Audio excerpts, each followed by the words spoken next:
Alors bonjour à tous, bienvenue sur dailyfx.fr, bienvenue au point de marché matières premières, le Commodities Market Report, le 27 juillet 2016. Et donc le marché qui ne pense qu'au communiqué de la Réserve fédérale qui sera publié ce soir à 20 h, le communiqué du FOMC, l'organe exécutif de la Fed, celui donc qui décide du développement de la politique monétaire en matière de taux notamment. Alors, vous avez sur notre site internet, en page d'accueil, tout en haut, un article qui revient sur les enjeux de cette réunion de politique monétaire. Et ce que nous allons faire dans cette émission, rapidement, c'est un point d'analyse technique sur les matières premières, sur lesquelles, là aussi, la volatilité s'écrase dans l'attente donc du commentaire de la Fed sur les perspectives de l'économie mondiale, et notamment donc sur le dollar US, pour ce qui pourrait influencer directement les matières premières. Enfin, tout commentaire de la Fed sur le prix de l'énergie, et notamment le prix du pétrole qui baisse de 10% depuis ses récents plus hauts atteints aux environs des 50 $ sur l'UCA Oil et le pétrole brut US, aura donc un impact sur cette classe d'actifs. Alors, on reviendra plus en détail sur ces éléments fondamentaux dans le morning meeting qui commencera à 11 h. Bonjour à tous, je pense que vous m'entendez très correctement. Peu de nouveautés sur le plan technique depuis hier, mais des ranges qui compriment de plus en plus, qui deviennent de plus en plus étroits sur l'axe des prix et donc qui préfigurent d'un éclatement de cette volatilité et probablement quelque chose qui interviendra ce soir aux alentours de 20 h ou avant, peut-être à l'ouverture de la session US, tant en Europe on a pris l'habitude en juillet d'attendre le comportement des traders américains pour s'ajuster. Alors, je vous invite à prendre connaissance de l'avertissement sur les risques liés au trading. Trader sur marge comporte un risque élevé, ne peut être recommandé à tout investisseur, car cela peut générer des pertes qui dépassent votre capital de trading. Alors, je passe en plein écran, je vais le faire doucement parce que j'ai pas envie que ça...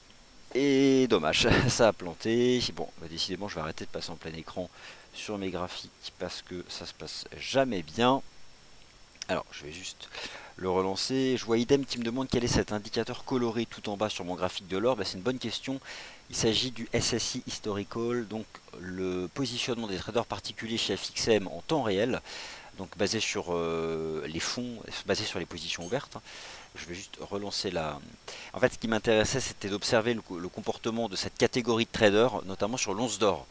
Il n'y a pas grand-chose de significatif non plus. Ça commençait hier, il y avait un début de rebond du gold qui commençait à être vendu. Alors vous avez en fait ici le pourcentage des acheteurs. Donc actuellement, il y a 58,34%. Ah, ça vient de baisser, vous voyez, c'est en temps réel. 58,33% des traders particuliers chez FXM. 58,32 maintenant. Bon, vous voyez, c'est vraiment, ça s'actualise en temps réel.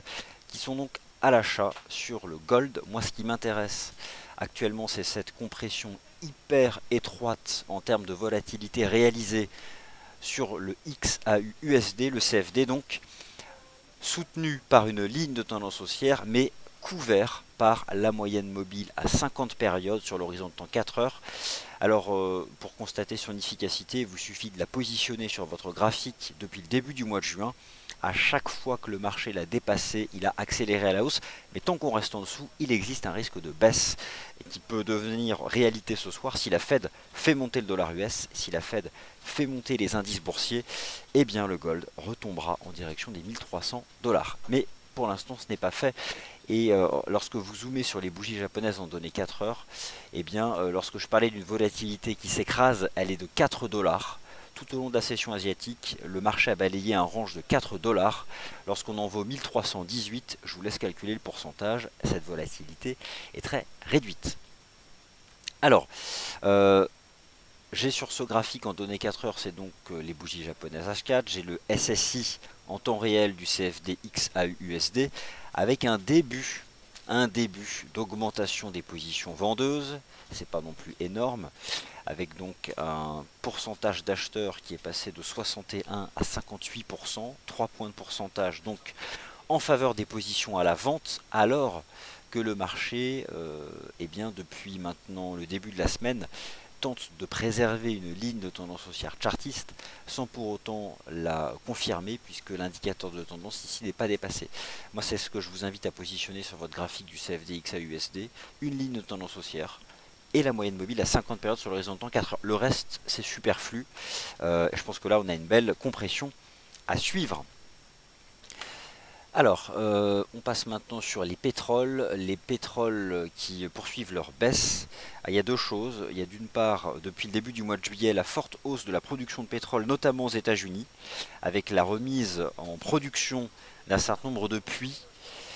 Et d'autre part, les 8 semaines consécutives d'évolution des stocks aux États-Unis qui ont donc mis la pression sur les perspectives de consommation, en tout cas de demande de prix du pétrole par les raffineurs. Euh, on a perdu 10% depuis les sommets qui avaient été atteints ici sur l'US Oil début juin et sur l'UK Oil début juin. Techniquement parlant, ça reste baissier. Donc pour l'instant, je n'envisage pas une stabilisation du prix du pétrole. Ça peut intervenir, mais lorsqu'on regarde le prix et le momentum du marché, il n'y a pas de div, il n'y a rien, donc ça reste sous pression. C'est ce qui explique notamment donc la cassure d'une oblique baissière sur l'EUR CAD, mais ça j'en parlerai dans le point morning meeting. Donc pour l'instant, le prix du pétrole reste baissier, il tente une stabilisation sur 42,40, mais franchement, c'est pas très attractif pour une stratégie d'achat qui serait de toute façon à contre-tendance. J'ai plutôt, techniquement parlant, une vue qui est désormais négative. Après, j'ai pas de stratégie à vous proposer, étant donné que ma vue de marché a été invalidée sur la moyenne mobile à 20 semaines, ici sur l'US Oil et ici sur l'UK Oil, mais regardez le graphique de l'UK Oil en D1, franchement, c'est baissier et j'envisage la poursuite du repli de l'UK Oil en direction des 43,30 $. Le cuivre sous pression, recul des matières premières industrielles, stabilisation sur MM 20 jours, mais je pense qu'on va revenir tester ici cette oblique chartiste. Le gaz naturel, matières premières industrielles en repli lui aussi, et je vise la MM 50 jours ici. Quant au XAGUSD et au XAUSD, c'est bluffant. J'ai jamais vu une volatilité s'écraser autant. Accrochez-vous, durant la session asiatique, la volatilité sur l'argent métal a été de 6 centimes de dollars.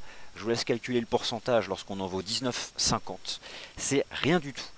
Donc, pour résumer, matières premières industrielles sous pression, et techniquement parlant, elles devraient se replier davantage. Quant aux métaux précieux, ils sont dans une phase d'attente, avec une volatilité qui s'est écrasée. En attendant les commentaires du FOMC sur le XAUSD, c'est pas compliqué. Il y a 3 éléments à faire figurer sur votre chart. Le support à 1300, qui est donc en dessous du niveau actuel des cours.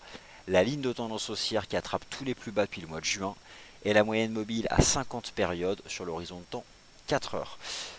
Ça délimite un hyper range. Lorsque le marché en sortira, eh bien vous retrouverez un mouvement directionnel.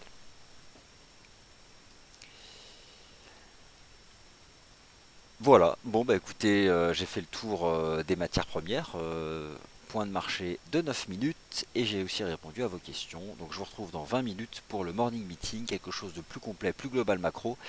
Et c'est promis, on commence par les indices boursiers. A tout de suite.